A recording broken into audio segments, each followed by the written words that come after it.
আজ রবিবার ৭ ফেব্রুয়ারি ২০১৬, ২৫ মাঘ ১৪২২ বঙ্গাব্দ শীতকাল।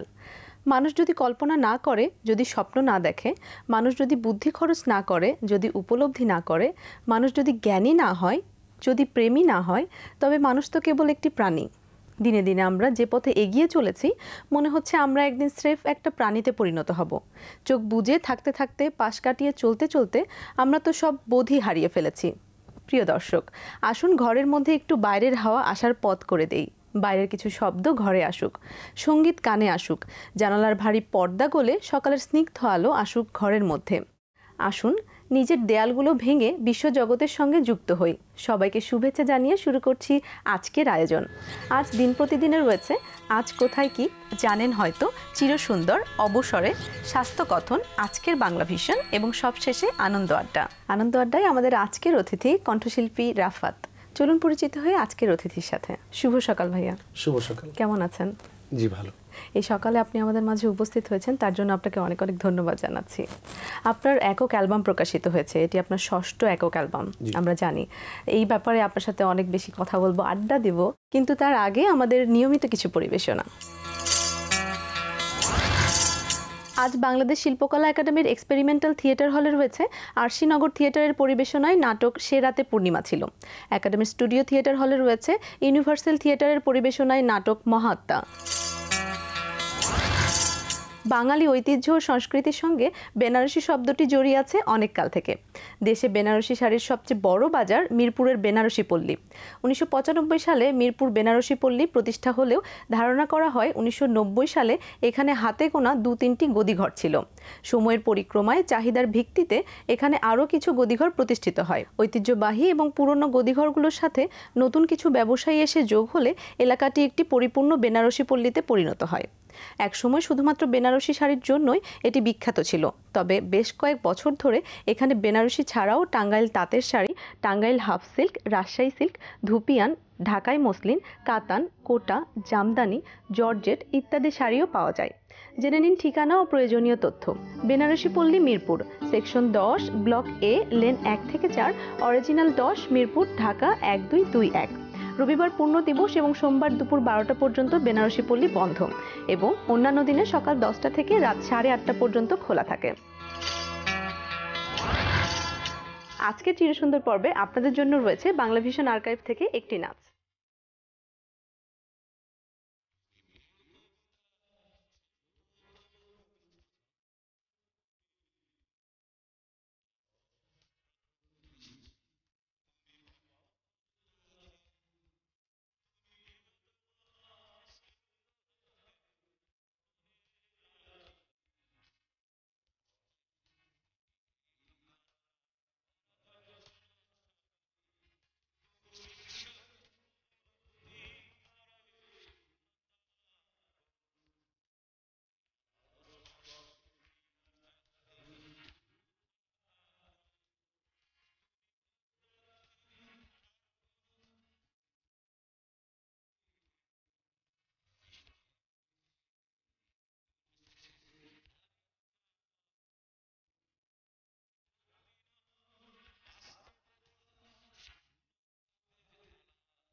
আজ দিনে ব্যস্ততার ফাঁকে কিছুটা অবসর হয়তো পাবেন। অবসরে কি করবেন? আজ একটি বইয়ের কথা বলতে চাই। নাচতে না জানলে উঠোন বাঁকা, কিংবা অর্থ গেলেই বুদ্ধি যায়, যাই করে তাই ব্যর্থ হয়, অথবা খালি কলসি বাজে বেশি। এগুলো হলো প্রবাদ কথা। কালে কালে বাঙালির মুখে মুখে ফেরা প্রবাদ গুচ্ছ নিয়ে 60 বছর আগে সুশীল কুমার দে বাংলা প্রবাদ নামে একটি বই প্রকাশ করেছিলেন। বাংলা প্রবাদ প্রথম প্রকাশিত হয় 1945 সালে। অল্প কয়েকটি শব্দে এক একটি তীক্ষ্ণ কথা বলা হয় প্রবাদ বাক্যে। এখন আমরা অনেকেই অনেক প্রবাদ মনে করতে পারি না। যারা বাংলা প্রবাদ বলতে বা শুনতে পছন্দ করেন তারা বাংলা প্রবাদ বইটি সংগ্রহ করে পড়তে পারেন। আধুনিক জীবনের সবচেয়ে কমন সমস্যার নাম গ্যাস্ট্রিক। গ্যাস্ট্রিক নেই এমন মানুষ খুঁজে পাওয়া ভার। কিন্তু গ্যাস্ট্রিকের মতো অস্বস্তি নিয়ে সব কাজ কি ঠিক করা যায়? গ্যাস্ট্রিককে শুধু ওষুধ খেয়ে তাড়ানো যায় না। গ্যাস্ট্রিক ভালো করতে হলে নিয়মিত খাবার খেতে হবে। সকালে অনেক বেলা করে উঠে 1 কাপ চা মুখে দিয়ে প্রায় দুপুরে হালকা কিছু খাবার পর আবার সন্ধ্যায় তেলে ভাজা টাইপের কিছু এবং রাতের খাবার রাত 10টার পরে, এরকম নিয়মিত অনিয়ম শরীর কি সইতে পারে? গ্যাস্ট্রিকে আজ বাংলা ভিশনের পর্দায় আপনাদের জন্য রয়েছে সকাল 11টা 5 মিনিটে সরাসরি আড্ডার অনুষ্ঠান সকালবেলার রোদ্দুর। প্রযোজনা আরিফ হোসেন। দুপুর 1টা 5 মিনিটে পূর্ণদৈর্ঘ্য বাংলা চলচ্চিত্র।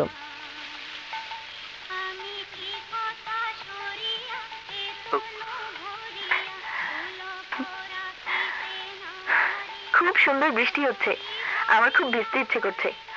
আপনি ভিজবেন? হ্যাঁ, বৃষ্টিতে ভিজে ঠান্ডা লাগু করে। নতুন বই, প্রিয় লেখক আর বইমেলার খবর জানতে চোখ রাখুন বাংলা ভিশনের পর্দায়।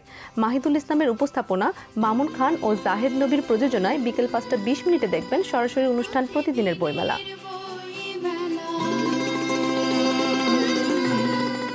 সন্ধ্যা 6টা 5 মিনিটে স্কুল এবং কলেজ বিষয়ক অনুষ্ঠান কিশোয়ান এবং ক্লাসের বাইরে।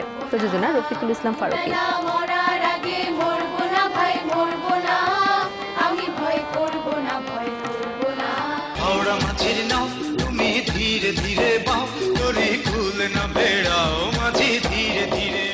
আজ সন্ধ্যা 6টা 30 মিনিটে দরিদ্র জনগোষ্ঠীর অর্থনৈতিক ও জীবন মান উন্নয়নে পল্লী কর্ম সহায়ক ফাউন্ডেশনের বিশেষ অনুষ্ঠান উন্নয়নে PKSF। প্রযোজনা আরিফ হোসেন।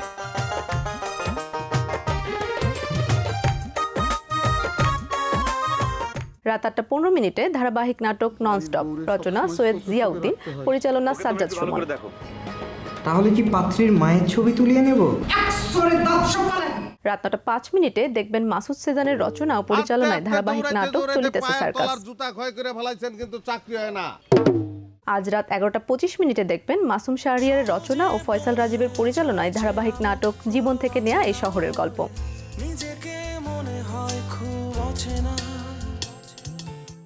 দর্শক, এছাড়াও সকাল 7টা 30 মিনিট, সকাল 10টা, বেলা 11টা, দুপুর 12টা, 2টা, বিকাল 4টা 5টা, সন্ধ্যা 7টা 30 মিনিট, রাত 10টা 30 মিনিট এবং রাত 1টা 30 মিনিটে দেখুন বাংলা ভিশন সংবাদ।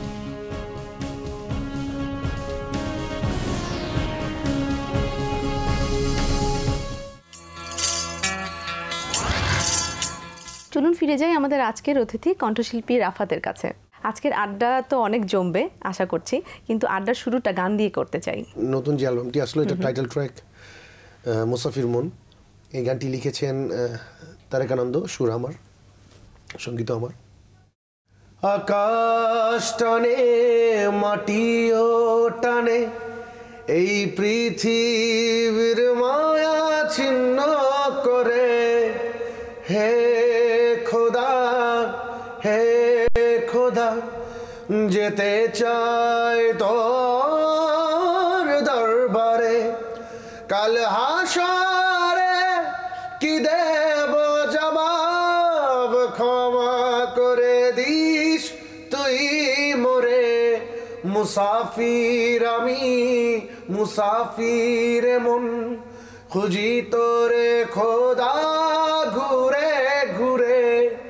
মুসাফির আমি মুসাফির মন, খুঁজি তোরে খোদা ঘুরে ঘুরে। পাপের বোঝা বইছি চলে, পুণ্যের খাতা শূন্য করে। ওই জন্মে সুখেরই ঘর খোদা তুই দিশা মারে। মুসাফির আমি মুসাফির মন খুঁজি তোরে খোদা ঘুরে ঘুরে মুসাফির আমি মুসাফির মন খুঁজি তোরে খোদা ঘুরে ঘুরে। টাইটেল ট্র্যাক এটি মুসাফির title মনের। আচ্ছা, আর অন্য গানগুলো নিয়ে একটু জানতে চাই ভাইয়া, একটু বিস্তারিত, যে কথা এই বা সুর অ্যালবামটি কার ছিল? আমি সবসময় আমার নিজের গান করেছি, কখনো কারোর গান করি নাই। তো এই প্রজেক্টে আরো কিছু মানুষ অ্যাড ছিল। এর ভিতরে আমার সাথে আমি যার সাথে গাইতে পারার সৌভাগ্য বোধ করেছি মুন্নি ভাবি, দিনাত জাহান মুন্নি। এই গানটি লিখেছিলেন এনআই বুলবুল, মিঠু ভাই, হাবিব, হাসনাত তুষার, আরও দুইজন নতুন গায়িকা, একজন হচ্ছে নিপা গাঙ্গুলি, একজন হচ্ছেন শ্রেয়সী। সব মিলিয়ে অ্যালবামটি অনেক বড় একটা প্রজেক্ট ছিল, যেটি সঙ্গীত আয়োজন আমার করা, এর ম্যাক্সিমাম সুর আমার করা, ম্যাক্সিমাম এর ভিতরে 11টি সুর আমার করা। সবগুলো গানে কি এমন সুফি ধাঁচের গান? 7টি গান সুফি এবং বাদ বাকি 5টি গান একটু রোমান্টিক। এটিতে আপনার ষষ্ঠ একক অ্যালবাম। জি। আগের 5টি অ্যালবাম সম্পর্কে যদি একটু বলতেন। প্রথম যে অ্যালবামটি মন বাড়িতে, ওটা সুফি ছিল, সুফি গান ছিল 3টি, 2007 সালের অ্যালবামটি এটি। এরপরে 2012 সালে রাফাতের গানগুলো, এখানে সুফি গান ছিল 5টি। এরপরে সুফিয়ানা 1 পুরো অ্যালবামটি ছিল সুফি গানের, সুফিয়ানা 2 পুরো অ্যালবামটি ছিল সুফি গানের, এবং তারপরে করলাম আল্লাহ তুমি দয়াময়, একটি কাওয়ালি অ্যালবাম, যেখানে কোনো সঙ্গীতের আয়োজন ছিল না, শুধু ভয়েস থেকেই সঙ্গীতটা করা হয়েছিল। আর তারপরে তো মুসাফির মন। সাধারণত সুফি ধাঁচের গান আপনি করে থাকেন, তো কেন এই আসলে সুফি ঘরানার গানের প্রতি কেন আকৃষ্ট? বড় হওয়াটা কুষ্টিয়াতে, চুয়াডাঙ্গা, তারপরে কুষ্টিয়া সরকারি কলেজে পড়াশোনা করা। তো সব মিলিয়ে আসলে আমাদের ওই অঞ্চলটিতে একটু সুফিবাদের বা পীর ফকির একটা ভাব মানে বা দৃষ্টিভঙ্গি ছিল সবার ভিতরেই। আমরা যখন বড় হয়েছি তখন পাশে একটা ফকির বাগান ছিল আমার বাসার পাশেই। তো রাতে আমার যখন এই গানগুলো হতো, সাইজের গানগুলো যখন হতো বা অনেক গুণী দরবেশদের গান হতো, তো আমার তখন থেকেই না ওই যে ছোটবেলা থেকে একটা মানুষকে বুস্ট করলে কিন্তু এই জিনিস ওইভাবেই সে কিন্তু বেড়ে ওঠে কিন্তু। তারপরে আমার সবচেয়ে বড় কথা যে আমার প্রিয় সিঙ্গার হচ্ছে কৈলাস খেরজি, এবং তার আগে যাকে আমি আসলে লিজেন্ড হিসেবে মানি, আমার গুরু হিসেবে মানি, ওস্তাদ নুসরাত ফাতে আলী খানজি। তো সব মিলিয়ে না মানে আমার খুব ভালো লাগে এবং আমি চাই মানে সুফি গান করতে। মানুষের অনেক স্বপ্ন থাকে, ইঞ্জিনিয়ার হব, ডাক্তার হব, গায়ক হব, নায়ক হব। ছোটবেলা থেকে কি এমন ইচ্ছা ছিল? এমন ইচ্ছাটা ছিল না, সিঙ্গার হওয়ার ইচ্ছা ছিল না। আমার খুব ইচ্ছা ছিল একজন ক্রিকেটার হওয়ার। আচ্ছা। আমি ক্রিকেট খেলতাম, পরবর্তীতে আর হয় নাই, কারণ আমার একটা হাত ভেঙে যাওয়ার কারণে আমার হাতটা ব্যাকা একটু, তো যার কারণে সবাই বললো যে আসলে তুমি ভালো গান করো, তুমি এদিকে চেষ্টা করো। তারপরেও না আমার কাছে মনে হলো যে আসলে গান তো সবাই করে, আর আমি সবসময় না আমার মন কি বলে সেটা চাই, আমি সবসময় চেষ্টা করি এইভাবেই। আর আমি একটু যাযাবর লাইফ লিড করছি সবসময়, এখান থেকে ওখানে, ওখান থেকে ওখানে, আমি এক জায়গায় বেশিক্ষণ থাকি না কখনোই। তো যাই হোক, সব মিলিয়ে আমার কাছে মনে হয় যে সুর আসলে এরকম, সঙ্গীত এরকম, সঙ্গীতের না কোনো আসলে সীমানা নাই বা কোনো পাসপোর্ট লাগে না।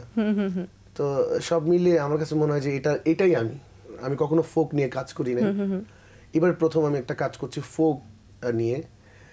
এটার সুর মানে মৌলিক ফোক, এটা কারোর সংগৃহীত না, মৌলিক ফোক। এই গানগুলোর কথা লিখছেন আরআই মঞ্জু, উনি সুনামগঞ্জের একজন মেঠো লেখক বলবো, হাওড়ে থাকেন উনি, খুব গুণী মানুষ।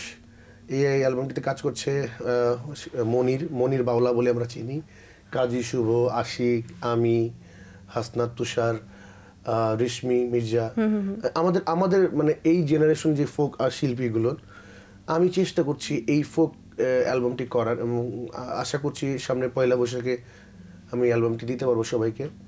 এটা সঙ্গীত আয়োজন এবং সুর আমিই করছি। তো এই অ্যালবামটি নিয়ে আমার একটু টার্গেট আছে। বর্তমানে যারা এই সঙ্গীত চর্চা করছেন, সুফি ধাঁচার গান করছেন বা করতে চান, তাদের জন্য আপনি কি বলবেন? সুফি সম্পর্কিত অনেক বই আছে, কিছুটা হলেও শিখতে হবে। এখানে একটা মিসকমিউনিকেশন হচ্ছে, সেটা হচ্ছে যে কোনো গানের মাঝে আল্লাহ বা মাওলা বা রাব্বা শব্দটা যোগ করলে এটা সুফি গান হবে না কখনোই। সব মিলে একটা ভাব অর্থ থাকতে হবে, তবেই সুফি গান হবে। কারণ সুফি গানের লিরিকটাই সুফি ভাব প্রকাশ করবে, সুফি গানের লিরিকটাই মেইন। এইভাবে চর্চা করলে আসলে এইভাবে তারা আসলে সফলতা অর্জন করবে। মানে আপনার চর্চার জায়গাটা কেমন ছিল? আমি এমনই ছিল চর্চার কি? জায়গাটা হচ্ছে যে আমি আসলে অনেক পড়েছি এবং আমি গুরুমুখী, তো আমার গুরু মণিদাস উনি কলকাতার, তো সব মিলিয়ে পড়ার কোনো তো বিকল্প নাই। এবং কোরআন শরীফের প্রথম অর্থই হচ্ছে ইকরা, মানে পড়ো, তারপর বলছে তোমার প্রভুর নামে। আপনাকে অনেক ধন্যবাদ এত সুন্দর সুন্দর কথা বলার জন্য, এবং আশা করছি অনেক সুন্দর সুন্দর কাজ পাবো আপনার কাছ থেকে, অনেক সুন্দর সুন্দর গান উপহার পাবো ভবিষ্যতে। আপনার জন্য অনেক অনেক শুভকামনা রইল আমাদের পক্ষ থেকে। আমরা একেবারে অনুষ্ঠানের শেষ পর্যায়ে চলে এসেছি ভাইয়া, একটি গান শুনতে শুনতে বিদায় নেব আমরা। তবে তার আগে দর্শকের কাছ থেকে একটু বিদায় নিয়ে আসছি। প্রিয় দর্শক, এতক্ষণ কথা হচ্ছিল অতিথির সঙ্গে, এবার সময় হলো বিদায় নেবার। আমাদের অনুষ্ঠান সম্পর্কে আপনার যে কোনো মতামত ও পরামর্শ জানাতে লিখুন এই ঠিকানায়। প্রযোজক দিন প্রতিদিন, বাংলা ভিশন, নূর tower, 110 Bir Uttam CR Dutta road, Dhaka 1205। Phone 96320303 থেকে 4 পর্যন্ত। আমাদের ইমেইল অ্যাড্রেস dinprotidin@banglavision.tv। সাহিত্যিক অজিত বসুর একটি উক্তি বলে বিদায় নেব আজ। তিনি বলেছেন, যারা বিনামূল্যে বই পেয়েও বই পড়ে না তারা অরুচিশীল, শিক্ষিত হয়েও শিক্ষার কলঙ্ক। এ ধরনের মানুষ কখনোই সুখের পথ পায় না। দর্শক, আসুন আমরা বইয়ের সঙ্গে থাকি, মননশীলতার চর্চা করি। আপনারা ভালো থাকুন, সুন্দর থাকুন, আজ সারাটা দিন সবার জন্য শুভ হোক। ভাইয়া, এবার গান। যে গানটি করছি এই গানটি প্রিয়তমেশু নাটকের গান, টাইটেল ট্র্যাক। আচ্ছা, গানটি লিখেছিল আনন্দ এবং সুর ছিল আমার, সঙ্গে ছিল আপেল মাহমুদের। এটা বাংলা ভিশনেই অন এয়ার হয়েছিল। আচ্ছা, আশা করি এই গানটি সবার খুব এখন মানে শ্রোতা প্রিয়। দরজায় দাঁড়ানো অলস আমি, অপেক্ষা তোমার ভেজা চুল দেখা, কখনো আয়নায় দুষ্টুমি ভরা চোখে, কখনো গোলাপ রাঙা আঙুল তোমার। প্রিয়তমেশু, প্রিয়তমেশু, তোমাকে আজ প্রয়োজন। ওই স্রষ্টা জানে শেষ রাতে জেগে থাকা প্রার্থনা তুমি, তোমাকে খুঁজে ফিরি সারাক্ষণ। প্রয়োজন তোমাকে, প্রয়োজন তোমাকে খুঁজে ফিরি সারাক্ষণ। প্রয়োজন তোমাকে, প্রয়োজন। তুমি প্রিয়তমেশু আমার, প্রিয়তমেশু আমার।